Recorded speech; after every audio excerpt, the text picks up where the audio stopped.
പിതാവിൻ്റെയും പുത്രൻ്റെയും പരിശുദ്ധാത്മാവിൻ്റെയും നാമത്തിൽ ആമേൻ. ഈശോയിൽ പ്രിയരെ, ജപമാല ദൈവമക്കൾക്കും മനുഷ്യന് എന്നും ആയുധവും പരിചയവുമാണ്. മനുഷ്യ മക്കളുടെ നിത്യശത്രുവായ സാത്താൻ്റെ സകല പദ്ധതികളെയും തകർത്ത് എല്ലാ അന്ധകാര ശക്തികളെയും കൂട്ടുകെട്ടുകളെയും ചിതറിച്ച് തരിപ്പണമാക്കുന്ന കൂടവും തിന്മയുടെ എല്ലാ ശക്തികളെയും ചെറുത്തു തോൽപ്പിക്കുവാൻ മനുഷ്യനെ സഹായിക്കുന്ന, സംരക്ഷിക്കുന്ന സ്വർഗീയ പരിചയമാണത്. യേശു കേന്ദ്രീകൃത പ്രാർത്ഥനയും ദൈവവചന കേന്ദ്രീകൃത പ്രാർത്ഥനയുമാണ് കൊന്ത നമസ്കാരം.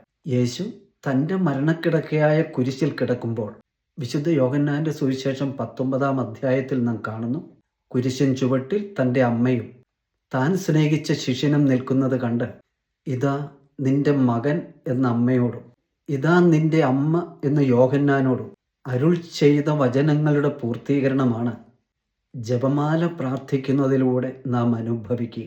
പരിശുദ്ധ കന്യകാമറിയം വഴി ലോകരക്ഷകനായ യേശുവിനെ സ്വന്തമാക്കി നിത്യരക്ഷ ഉറപ്പാക്കി സ്വർഗം സ്വന്തമാക്കുന്ന അത്ഭുത പ്രതിഭാസമാണ് ജപമാല പ്രാർത്ഥനയിലൂടെ സംഭവിക്കുക.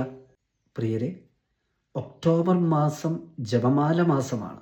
ധാരാളമായി ജപമാല പ്രാർത്ഥന ചൊല്ലി ലോകസമാധാനത്തിനും സഭകളുടെയും കുടുംബങ്ങളുടെയും സകല ജനതയുടെയും സമാധാനത്തിനും രക്ഷയ്ക്കുമായി കാഴ്ചവെക്കാം. ദൈവമക്കളെ, സമാധാനത്തിൻ്റെ രാജ്ഞിയായ പരിശുദ്ധ കന്യകാമറിയം നമ്മെ സഹായിക്കട്ടെ.